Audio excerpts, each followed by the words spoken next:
मछली तालाब की जमीन पर बनने जा रहे मॉल के घोटाले को उजागर किया गया था, जिसकी सीबीआई से जांच कराकर इस भूमि घोटाले में संलिप्त नेता, बिल्डर्स और भू माफियाओं के खिलाफ कानूनी कार्रवाई की मांग की गई। लेकिन सरकार द्वारा मेरी बात को अनसुना किया गया, जिसको लेकर मजबूरन मुझे माननीय उच्च न्यायालय की शरण लेने हेतु विवश होना पड़ा। माननीय उच्च न्यायालय द्वारा मेरी जनहित याचिका को स्वीकार करते हुए अग्रिम आदेश तक के लिए प्रश्नगत भूखंड पर निर्माण कार्य पर होने वाले निर्माण कार्य को रोक लगा दी गई है। यह भूमि ग्राम लमरा खसरा नंबर 2 में मौजूद है, जिसका दस्तावेज मेरे द्वारा पहले भी दिखा दिए गए थे, अब भी दिखा रहा हूँ। ये वो प्रकाशन आदेश है। इस जमीन की नीलामी 1988 में की गई थी। जो ज़मीन इन्होंने नीलामी की है, उस ज़मीन में ग्राम लमरा खसरा नंबर 2 को दर्शाया गया है। और शासन द्वारा ये जो पत्र में लिखा है कि ज़मीन ग्राम लमरा खसरा नंबर 2 की 4.07 एकड़ मछली पालन के लिए नीलाम की गई है। शासन द्वारा इस जमीन को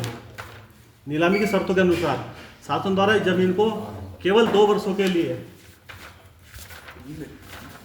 नीलामी पर देने की सहमति व्यक्त की गई, जिस पर बोलीदाताओं से सहमति पत्र मांगे गए, लेकिन बोलीदाताओं द्वारा इस नीलामी की शर्तों के अनुरूप सहमति पत्र नहीं दिए गए, जिसके उपरांत नगर निगम द्वारा बोलीदाता को सूचित भी किया गया था, लेकिन कोई सहमति पत्र न आने की वजह से ये चैप्टर देखा जाए नीलामी की शर्तों के अनुरूप ये चैप्टर वहीं पे ख़त्म हो जाना चाहिए था। लेकिन भूमाफिया प्रवृत्ति के जिनके खिलाफ एक नहीं बल्कि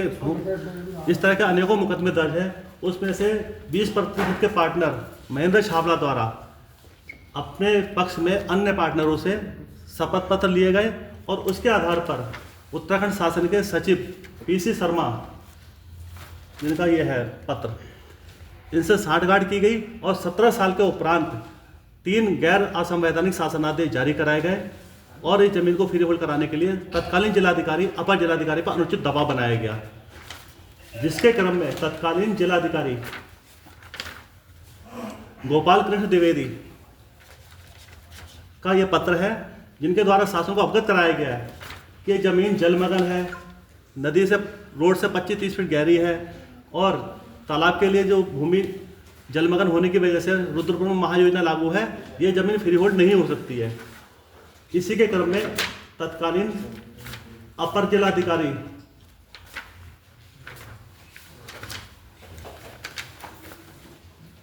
रविंद्र गोडवाले जी का भी ये पत्र साथ में संलग्न है। उसमें भी स्पष्ट रूप से लिखा गया है